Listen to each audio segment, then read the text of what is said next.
Welcome, guys. We have a very brilliant and important guest today, Yoni Kozminski, the founder of MultiplyMii and Escala. And today he's going to talk about planning your FBA business, working on it, not in it, and how to remove yourself from the business. But before we jump into it, why don't you share quickly a little about yourself, background, and what Multiply and Escala are? For sure. Well, thank you so much for having me on. I really hope that I can add some value today, and those listening in can really take something home. It's less about us, and I'll tell you obviously about us because it helps to build a bit of credibility. But the intent here is how do we help educate and everyone going through this process of growing an FBA business and Amazon and e-commerce. It's a challenging road. So for us, it's how can we help first, and so. The businesses that I have, it all started well before I got into these businesses. So I came from a creative advertising, digital marketing background. I was doing digital strategy for the likes of Sony and MasterCard, Mercedes-Benz, Medtronic enterprise businesses, but always from the eyes of a smaller business. So I was the 10th employee. We grew to about 35 in Australia. That's where the accent's from. And, that was in the time where there was no social media. It was back in 2009, 2010, where I actually launched Mercedes-Benz Australia and New Zealand's social presence. So there was no Facebook it was right at the start of all of that. So that was sort of the start of my career through sort of digital marketing. And then I moved to LA and was in creative advertising, which did everything from TV commercials to the works. And that was doing strategy with MasterCard and with Sony. And I moved to Israel 4 years ago, and before even that, I was already building e-commerce websites, but I've always had a real passion for e-commerce. For me, it's the very finite understanding around the data points that you can understand how you're impacting and how you're working with finding your audience. When it was working with Mercedes-Benz, for example, how many billboards and TV commercials and newspaper and digital ads did they have to see before they had such a high purchase,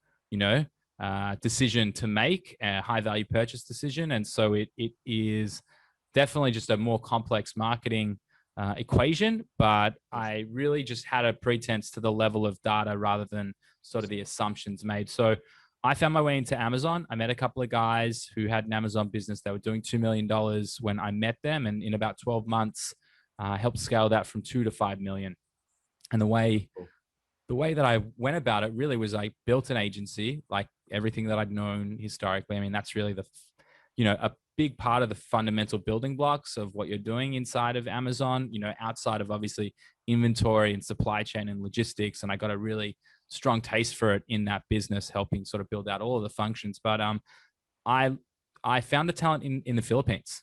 So it was a big eye-opening experience. I used to go down the path of hiring VAs and it was good. It was helpful, but I always came from a very professional world. And so we never had generalists running around the businesses that I worked with. It was specialized media buyers or PPC specialists, or both are in the same category, or creative directors or art directors or designers, or, you were specialized in a role. So the idea really was I helped professionalize that business and then created two businesses to help effectively recreate what we did for that business that was acquired by Thrasio.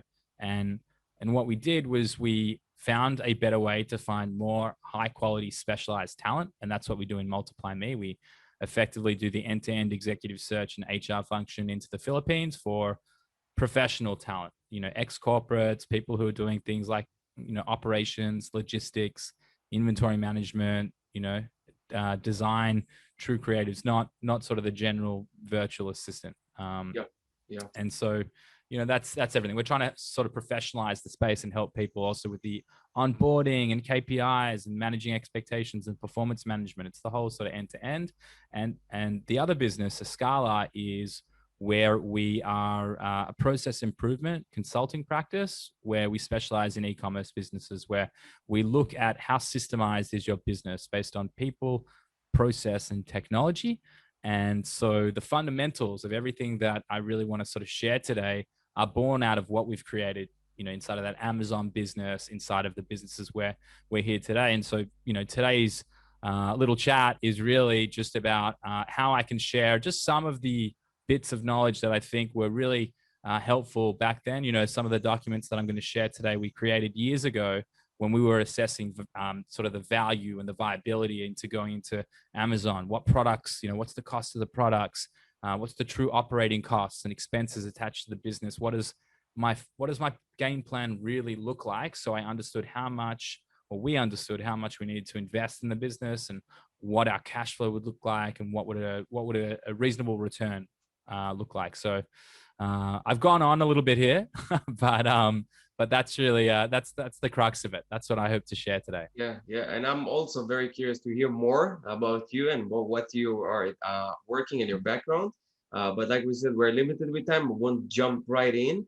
And this is a topic that I'm also very passionate about, like you. So when you showed me the slides and some of the formulas and some of the data that you plug in, I was like, wow, this is really cool. And to those that are going to watch it, make sure that you actually take action. You actually use it. You check the files. See, we will put a link in the description below, so you can get a copy of it free of charge with Yoni help. So thank you for sharing this with us, and really take it seriously. Listen to it. Don't just put it in the background, because this is the things that actually change and help you grow the business. This is not maybe something that is sexy or shiny, but it's what matters, So that's I'll let you really show us what you got here. Yeah, I mean, Tomo, you summed it up perfectly. It's not the sexiest stuff. It's not new product development, where we all wish we were just focused on new product development. But what I will tell you is, if you pay attention to this stuff and you listen and take action on some of the steps that I want to share with you guys today, that's how you can focus more on new product development, because you really have to first understand, where do you sit in your professional journey. So if you let me share the screen, I will jump into the presentation. So, I mean, the first slide really just talks about who we are and what are we about. And I feel like I've really covered that. Our objective is, how do we help professionalize Amazon and e-commerce sellers, and really sort of have them be, almost timeless, and sort of continue to adapt. So let me jump into it, guys. Very nice. So when we talk about, I want to see my notes here. Got to come more prepared. Always happens to me. I share the screen. There we go. All right, you can see the right screen. Yes. So, I mean, I can't see any hands or anything like that at this point, but I'm sure if you're listening and you've listened this far in, this wouldn't be, this would be something that you would have experienced in your career inside of Amazon. It's that, it doesn't matter how much you're working and how many hours you're putting into the business, shit's on fire, the flag's up, you plan to do PPC, before you know it, there's stranded inventory, and everything's sort of, everything's turned to shit. And so for a lot of us, when you go through that the first time, or you don't understand how to get yourself out of it, you actually are unaware that what you are doing typically is you're working in your business, and very subtle adjustments to looking at what in versus on your business is, but they make a world of difference when it comes to truly scaling your business and removing yourself from the equation. So, the first most important step for us today, and for me to share, is, what does it even mean to work in your business? So, when I look at it, and I'll try and make some examples here for you, but when you look at focus, so you're focused effectively on short-term deliverables. So that might be like, PPC ad spend, going in, jumping in, doing it in that day. Okay, right, I wanted to tick that off today on Monday. There you go, done. I've done that bit of work. I'm dealing with those urgent tasks I mentioned before, the flag going up. You had a whole game plan. You wanted to get to your listing optimization and do a bit of keyword research, and then you had scheduled all these things, and before you know it, you're fighting cases, and your designs haven't come back, and you're dealing with all these urgent tasks. And what ends up happening is, if you're large enough to have a team, you're micromanaging the team, or you're the one, if you're not micromanaging a team, then you're micromanaging yourself, because you're the one who's effectively delivering everything. There is no trust that exists. So you're the individual who's making all the key decisions around the business, or you're the only one working in it, and that's not scalable. When you look at your roles specifically, you're getting, like a lot of us go through, we're getting VAs where they do a little bit of everything. And, it's just because I haven't done enough planning to really define what the role and responsibilities and accountabilities look like. So, they're very central to the business, that individual, and it's not sustainable. So at some point, a system where you are bound to your business, you can only invest X number of hours a day, into the business. And that's not scalable. Whereas when we talk about, and jump in at any time, Tomer, if you've got points. I actually have something to add here, is that I just about the roles. So I'm a big believer that you can train anyone to do anything, but obviously, if you have to train and develop someone, it's a lot of more work than just having a specialized, dedicated person that already have the knowledge that you're looking for. But right now, I hired 2 more VAs, and I'm in the process of defining the roles. It's really important of defining specific role to someone, and they're going to be expert at this, instead of just any task that comes, you just jump and you just give them. So that's something I'm changing of in my business, instead of just everyone doing everything, like more defining roles for each one. And I think that's natural when you grow. When you're still small, it's okay, you can manage it like that. But once you grow, you really have to define it, like you show it here. Like this is actually something I do right now. I mean, and it's such an important step to the whole process. Like I don't know, I can't remember who said the phrase, but you never want to be the smartest person in the room. Yes. And so bringing in experts, most of I can honestly tell you, the consulting team are much smarter than I am.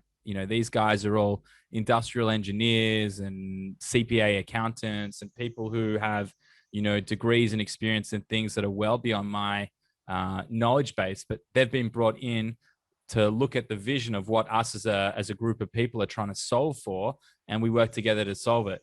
I play my part, they play their part, and so yes. That's and that's the goal, really, when you talk about working on your business. I'm sitting here today, and we even moved this session around, and I had that level of flexibility. Not that I don't work hard, that I could also move it around. We've got 140 people on payroll today, and there's lots of moving pieces, but I'm still removed from. I'm not dependent on any aspect of the operational effectivity of the business. That lives well beyond me, and I don't know if I'd be lost, but it's an orchestrated structure. So the way you get there is by actually starting to comprehend, well, what does it actually mean to work on your business? And so what we're doing, and what I recommend everyone to do, is to focus on that long-term growth and that long-term planning. So when we talk about focus, we have a strategy planning at the end of every year, where we effectively map out the business goals at a high level, and we break it down into quarters. And then those quarters, we have what's called rocks, and those rocks are the goals for individuals inside of specific business units. So everyone has anywhere between 3 to 7 rocks, depending on your level of seniority, every single month outside of your KPIs. And the idea is that we're looking to build on everything we're doing, and we're breaking everything down into its smallest possible common denominator. So it's very bite-sized and easy chunks to achieve. You can achieve you achieve a lot in a year, but it doesn't feel like you've moved that far in a couple of weeks or a month. So that's the idea of focus. When we talk about dealing with priorities, you can start to have like the Eisenhower matrix. You can start to work on the things that are important rather than urgent, and plan out your day or your week in advance. Your team has a system around not just regular reporting and getting that information, but the incentive programs and the pay increases, and everything is process driven. There's no need for, there's a lot of trust, but the trust is in the system. So you now have a team that are of leadership, they're delivering on their specific deliverables based on the high level from the business. Each person has very well-defined roles and accountabilities and responsibilities. And so, nothing's really falling through the cracks at that stage. And, it is scalable. And so I'm just going to outright say it, even when I'm reading this out loud, it's like, wow, that sounds like way too good to be true. And that sounds like a lot of work. It definitely is a lot of work, It is but work, yeah. I agree but with that. it's a lot of work, but what you're experiencing right now in your journey, wherever you are, even if, I mean, there's probably people listening to this who are beyond where I am, but the point is that, you've all experienced it in some way, shape, or form, and that is extremely common. And I'm going to sort of walk you through a little bit more as to what that looks like. So, because I want to get to the meat of it. I want you guys to understand what it is to first, what is working in versus on, but I really want to share some value here. So, when we're talking about working in versus on, what you don't want is, you don't want your business to be on any one key player, because if they leave, then that's it, and you're sort of stuck back in it. When there isn't sort of documentation, you are stuck by the influence of those that live inside of your business, and a lot of it comes down to perception. So there's a lot of risk, a lot more things can go wrong. But if you have standards where leadership are empowered, you can actually build the reality and have that sort of 360 visibility of what it is I'm working on and how do I achieve my goals, and setting up that infrastructure. So, And I have to add here something. Some people please. are afraid or scared of building is because it's new skill that they have to develop, outsourcing, hiring. It's a lot of things involved here, and I think that the scare stop them, but it's definitely a small step. You just, in your mind, you have to decide that you want to get out of it, and actually it will help you grow the business more, and just stick to it. It will take time. You will fail. You will learn new things for sure. But it's, if you want to grow, that's the way. So Yeah, couldn't agree more. I think like you're saying, Tomer, it's like, it's an intentional decision. For some people, they're really happy that their business is a big part of their life, and that they are happy to work however many hours a week. I guess the question you probably want to ask yourself when you're making these decisions is, when I went and I decided to start my own FBA business, was my objective to work 80 hours a week and have that level of, I can't switch off, and have I become a slave to the business, or did I build it to create more wealth, more freedom, more time, more energy to focus on other things? So the only way to get out of that is to go through this. And and to this point, this is the most common thing that most businesses experience. This is a common growth trajectory. You have an early concept, you bring a product to market, you build the framework, so you've got your supply chain sorted out, you've got your products rolled into fulfillment by Amazon, they're in the warehouse,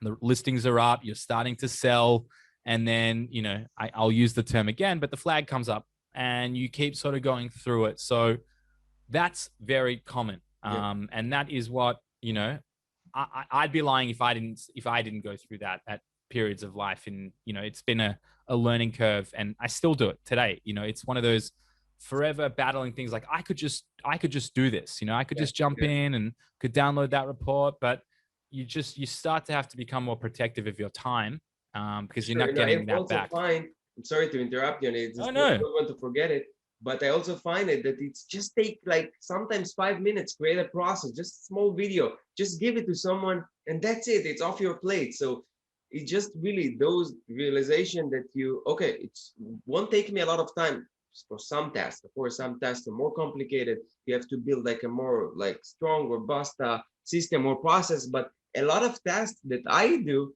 it takes me just a couple of minutes to make a video and give it to someone. And if you have an organization system, and for me, I use Trello, I can keep the progress. So even if I give to one of the VAs just small explanation, just to start with it, the next day I give him another feedback, and then another day, another feedback, until we refine the system to a point where I don't need to do anything and I can just check reports. So that's how I look at things and approach things. And that's perfect. That's the best way, is that incremental training, giving time for feedback, and you're sort of smoothing out that process until it gets to perfection. So Yeah. yeah, I couldn't have put it better myself. You guys just took it to the next level, I think. Well, that's what we're trying to do. We're trying to sort of show people what the next level can look like. And so, great segue. I mean, this is really what you want your graph to look like. You want to prepare for scale and then scale. And so I want to jump into what that actually means. But the last thing that I'll share with you really is that so that no one's freaking out. It's very common. I've said it a few times before. It's always going to be built by humans in the start. You have to figure this stuff out. We're not in an age where AI is driving everything. So, Yes.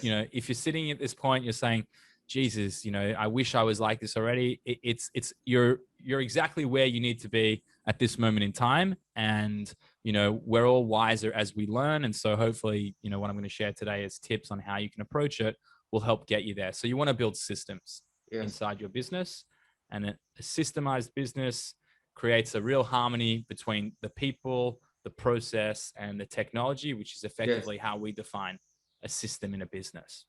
Couldn't agree more than that. At the beginning, obviously when you don't have systems, that's when confusions and tension and things. When everyone knows what they're doing, it's very smooth flowing. Everyone coming without stress or pressure because they know what they have to do. Like really, I love the way that you laid it out and you look at things.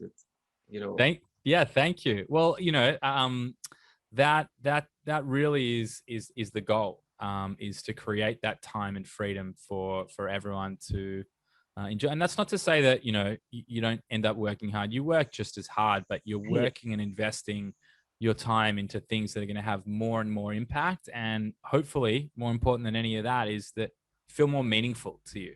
And so again, this isn't live, so maybe I'll just ask you, Thomas, but if you had to abruptly stop working in your business, how long would it function normally without you sort of coming back to it?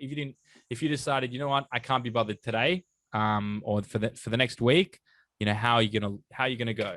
Yeah, it's a good question. I'll be very open and honest. So if I'm not involved in business at all, maybe a couple of weeks. But if I with like an hour a day, I can operate it. So I'll be honest with you and say that 2 weeks is great. So if you're saying that you could walk away for a 2-week period, you're in a really strong position. If abruptly you have the level of processes and systems in place that if you decided for 2 weeks not to come in and then things would fall down, you're in a really good place. I go to a month and a half to Israel, so I had to build these systems. Well, that's perfect. I mean, that's like through necessity you've come up with a system, and that's not really because of the trip. In general, I love to have systems because I like to work in the different like I have many things in the middle of the day. So when you have systems, you can choose when to work. No one is really depend on you. Yes, I have by the end of the day just to monitor Trello and allocate tasks and give feedback, but that I can do it like until just before I go to sleep. So it's not because of necessary like of this trip. It was intentional. It was intentional. I mean, that's how you're wired. And honestly, it's one of the fundamentals to building a successful business is being able to build those systems so that you can continue to expand your horizons and and stay motivated and happy and have a work-life balance. So it's really about having the most important people working on the most important tasks, not the most urgent. And that's what we're going to talk about today. So how do you do all of this? It sounds great on paper and everyone's probably buying it at this point, but it sounds too hard. Well, I'll tell you the way we look at it is really in a few steps.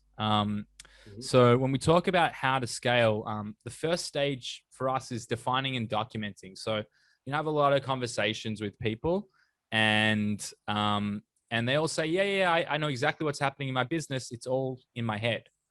And, I'm sure for some people out there, they're probably experiencing the same thing. But us at our core as a business and what we're trying to share with people is this quote. It exists on many of our presentations. And what it says is, if I had 6 hours to chop down a tree, I'd spend the first 4 sharpening my axe. And what we take from that is that it's all about the preparation and the planning. And if you can build a plan and adjust, as opposed to sort of make decisions on the fly and reshift and go after this new product category because you don't think the sales are good enough and starting from scratch, you want to make incremental improvements and decisions, not go all over the place.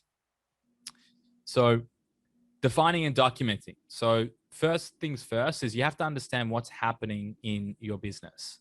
And so as a high level, and I apologize, I mean, it's not going to be super interesting for you guys, but the creative team have sort of over-indexed on the sensitivity. Couldn't really care if people see that some of the functions inside of the high level process of a historic version of our business, but this really was an example at a high level. We have our core functions from business development to client onboarding, I guess, recruitment and sourcing, and then human resources, for example. So we document at a high level what's happening. And even when we talk about, this was when we moved from HubSpot, we moved to HubSpot from different from Zoho, which I won't spend too much time talking about Zoho to you guys, but the idea is that everything that we're doing in the business and everything that you should be looking to do is you're documenting out everything that's happening so that's at a high level, what's happening as a function. And then you're documenting and you're defining really what's going on from a step-by-step perspective. Which is like SOPs, right? Exactly. So this is the start. This is the building blocks of an SOP. So the way we our methodology inside of Escala is we take almost like a 5-layer top-down approach to building out processes. So the first layer is the high-level business overview of what's happening from a function level. And then you have inside of it, each of these would be considered a sub-process. And so once you get to the next stage where you're designing and you're improving, then you're actually stepping it down to, well, what does each individual inside of each of those specific sub-processes, what are they delivering on? So again, a little bit of over-indexing here with sensitivity. I'll fix it the next time. But all this is showing me is who inside of the active pool management, which is like people that we've found and identified. What happens? What is the active pool manager doing? What is the recruitment manager doing? So in this instance, without saying it, I imagine that the recruitment manager is effectively managing the active pool manager. So they're doing all the hard yards here.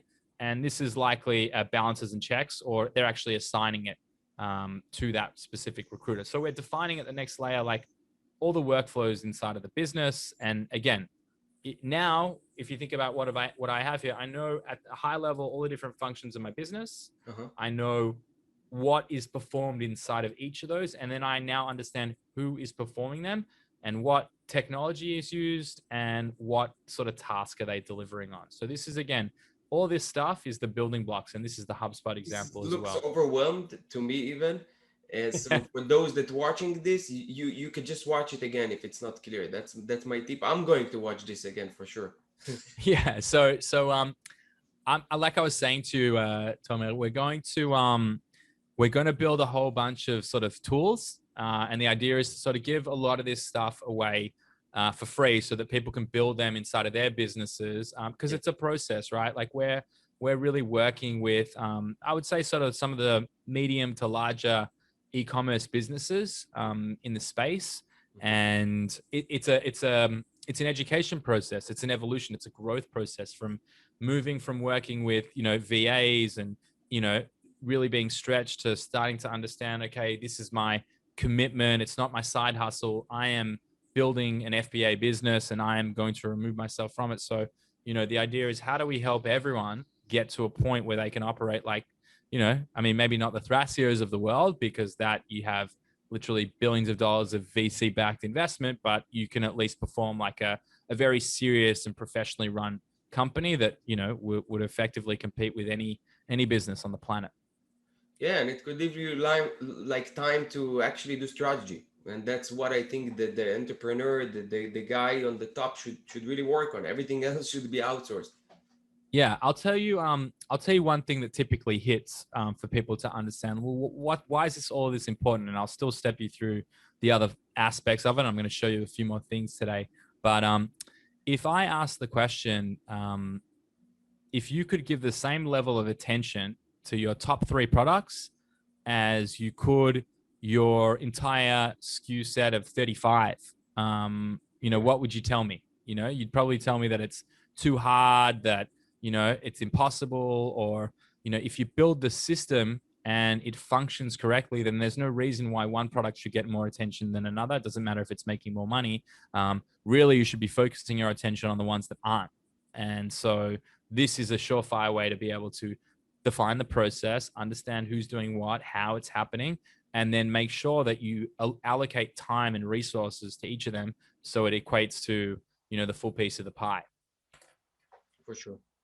So after you've defined, you've designed, you've gotten to that stage, now you want to start leveraging technology. So you said you use Trello?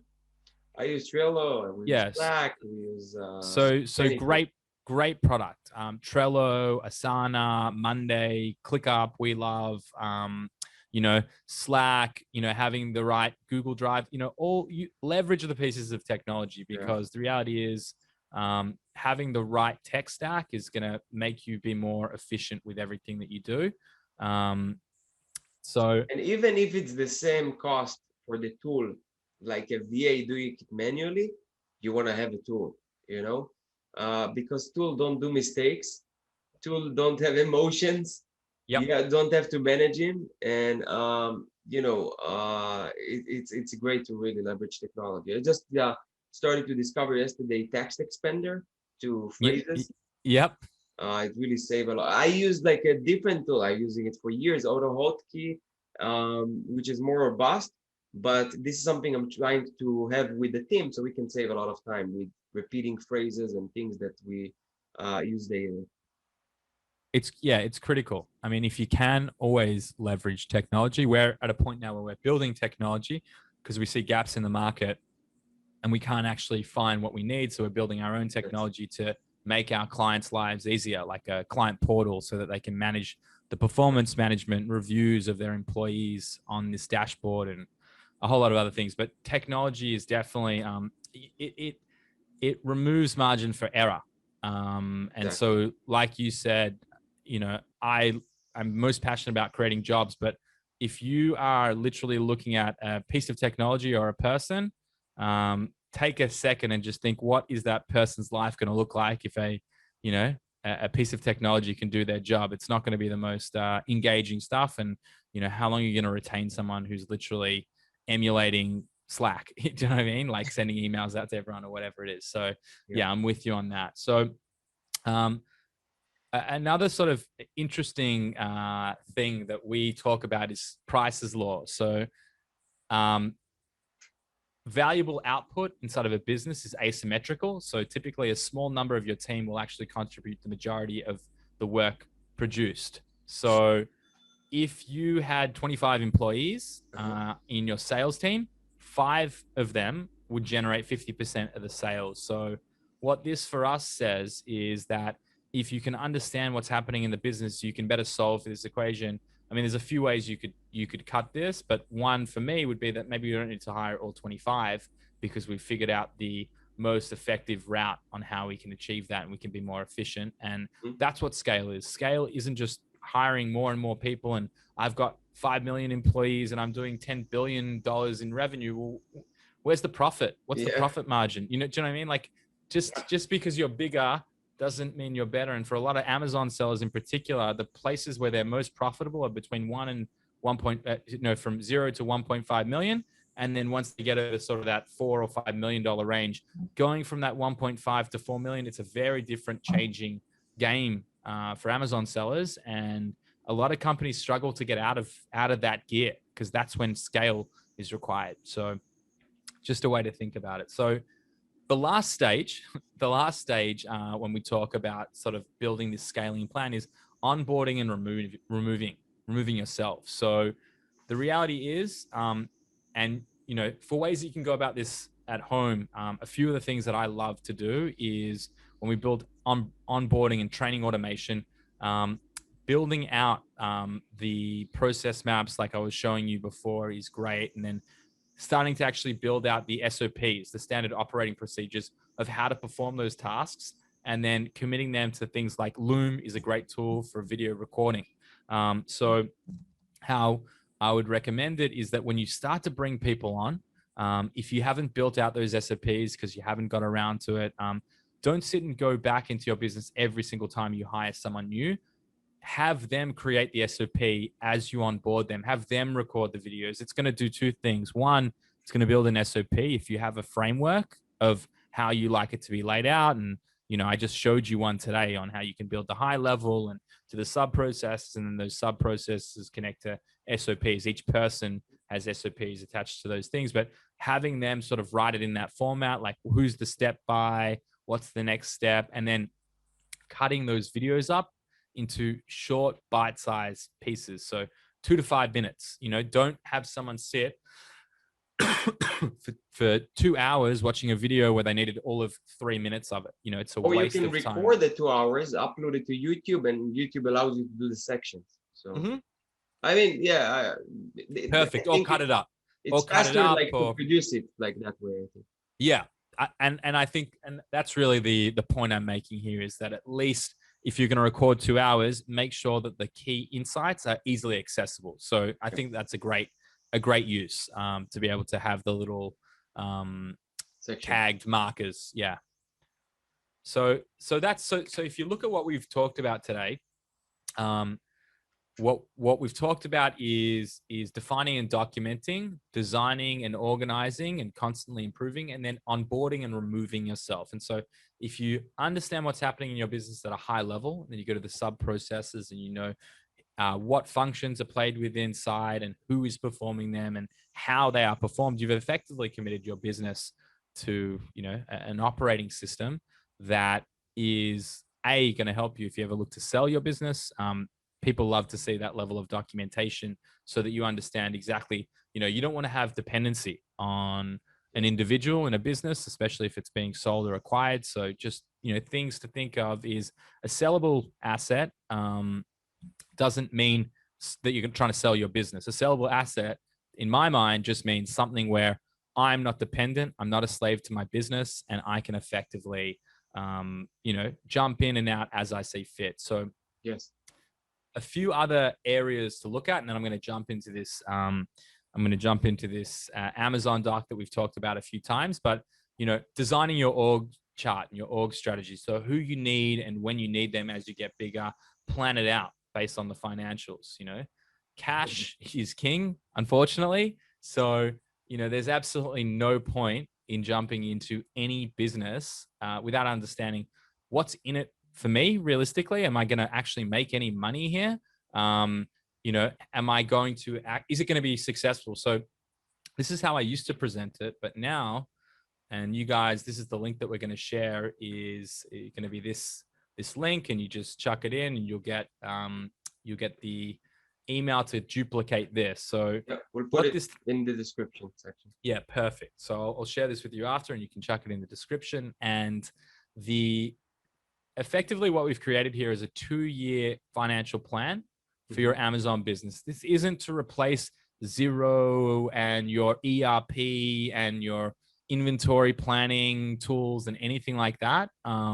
This is more so something that we could easily, because we'd put it together historically, bring from a planning, and you can even use it to update and track. But the idea, simply put, is to give away things that people can easily leverage. So if we went to the complexities of, recommending an ERP, and it's, it becomes expensive. So we've built a tool that's baseline to help you. So I'm going to walk you through what that tool looks like, and you can have a play around with it at home.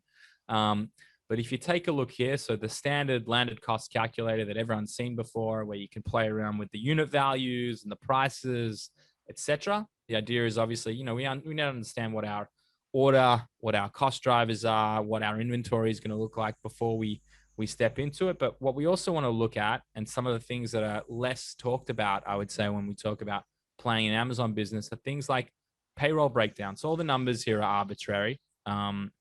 You know, and the way this works is you select, you know, where the employee is from and what the salary is. And we've even given you, again, these are very dated and, you know, just arbitrary insights. You might learn a few things. I mean, there's a few different examples of project managers and designers and things like that. But you can play around with it. You set the month that that individual is hired in that year, and you know, and you add in the different individuals. You can add new rows or change the names, and this is all feeding into the entire operation here. So we also have the OPEXs, which is the operating expenses. So that's everything that is used outside of the acquisition of inventory. In this case, you've got here it's from even taken like time to plug it, but I think it's really important to take the time to really understand and plug the numbers. It's really important. Like people sometimes they don't understand the importance of those things, and they think, oh, I'm gonna do it at a later stage or when it's the time. But there is no better time than now to do it. Really, it's gonna change your future, because once you see those numbers, you're gonna realize and things that, oh wow, that these are the actual numbers. That, and people don't do it like enough, I think. well, spot on. I mean, that's so like, why did I even invest today in talking about working in what is working in your business versus on your business got to do with an Amazon plan right now. And so to sort of, to your point, you need to understand where you sit in the scale. So like, how can you measure something that isn't tracked, that isn't planned out, that isn't projected? It's an impossibility. So, you know, there's, I can throw so many cliches at you, like, you know, fail to plan, plan to fail. I mean, the fundamental, you know, the quote that I gave before, if I had 6 hours to chop down a tree, 100%, I agree with you. it's 100% in that. And so agreed, it will take time. It took a lot more time to build this than it will to plug in the hours, I'll tell you that much. So, you know, probably worth your while in having a shot at it, or even just taking aspects of it that you like. Because the really impressive aspect of this is the slide or the tab that I haven't shown you guys yet. And that is your 2-year cash flow projection, on the basis of you having to play with just 3 numbers here once you filled in the rest of them. But you effectively could just play with this tab for a long time in terms of your projections and your estimations. But to keep it short, in here is, so let's say it takes you 2 months to bring a product to market, let's just assume. So you're not spending anything there potentially, but you've ordered your inventory, which is connected to the other tab. You'll define how much you expect your daily PPC spend to be at the start. And we all, at least for me, from experience, I won't speak for everyone, but in my experience, typically speaking, we've always put a higher investment on media spend when Amazon wasn't sure where to sort of place our product. So, you know, the way we've built it is typically we'll try with higher numbers. These are just, again, arbitrary numbers. But the other things too is that we've found that, you know, your A costs are typically higher also at the start, while Amazon is learning where your product fits in market. And so you can see here, you know, I might even chuck it to 120%. All I'm at that point trying to do is sell products, get to my first 50 reviews, you know, get to that stage where, you know, things are actually balancing out and I understand where I sit. And the last estimation you'll make based on your historic data, or, you know, wherever you want to sort of plug it, is what percentage of orders will come from PPC spend versus organic. And again, typically at the start, PPC is going to drive a lot of those. So once you go through all of this and you've inputted all this information, you'll get the totals. So you'll understand what your cash flow looks like at a high level around your business. And it just helps you understand things like, you know, how much total investment do I need to start this? You know, am I going to have cash flow issues if my product is very Q4 heavy? You know, it's going to help me plan. So if I need things like support from funding, you know, whether it's, you know, one of the funding providers, growth funding providers, or, you know, whether it's about inventory planning and making sure that you're not going to be stranded with, you know, out of stock inventory, things like that. Super valuable to plan it out. But yeah, I'm not going to actually jump into too many more things here, because I think that, I think that that's a pretty good sort of summation. The last slide I had for you guys was, you know, and we're still working on this, but I would call this almost like Jedi level, is when you have business analytics in place and you're effectively tracking your operation on live dashboards based off of all this information.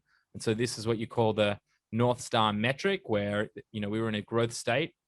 So it's about the efficiency and growth. And if those numbers are in the right place, based on all the data points that are getting pulled in, then we're in a good place. If they're not, then one of the other lights in these boxes will light up and we'll know what to change. So, you know, Wait, this is like a dashboard that you will see everything like in one place?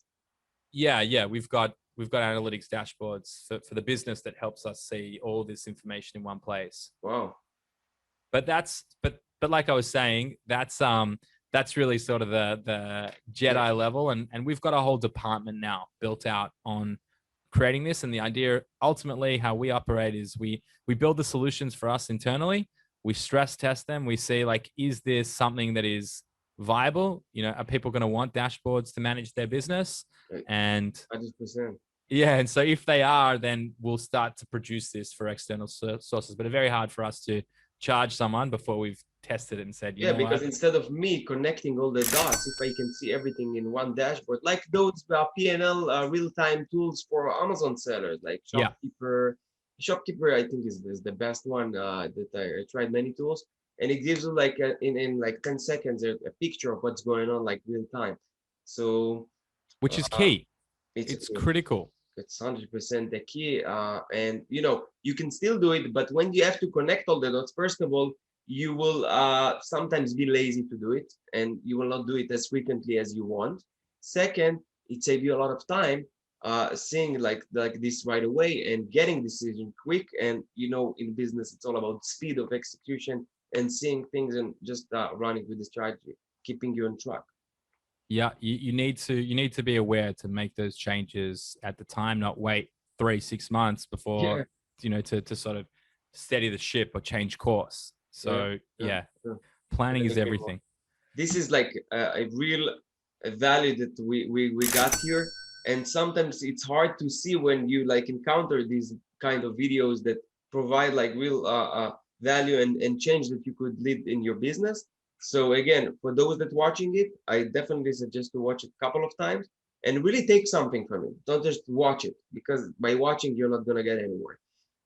Maybe it will, you know, you absorb. Always we absorb, but at the end of the day, it's those that actually move and take action, right? Absolutely. Yeah. So Yoni, thank you so much for sharing this with us. I know it's things that you use in your businesses, so we can trust using them as well in ours. For those that want to get in touch with you, how can they reach you? Yeah. So feel free to check out either of our websites, MultiplyMii, MII.com, or We Are Escala. If you want to get in touch with me directly, then you feel free to email me too. If you've listened to me go on for this long, then you almost deserve direct line to me. So it's just Yoni, Yoni, at MultiplyMii.com. You're amazing, Yoni, and I hope that we can meet very soon when I come to Israel too. It will be a very pleasure to me. Absolutely. I'd love to host you. Thank you so much again for being a guest here. I hope we can bring you again in the future. I'm sure we have many more topics we can talk about. And all the best. With pleasure. Would love to help support, and as we bring out more content, would love to share it with you guys. Thank you very much. Take care.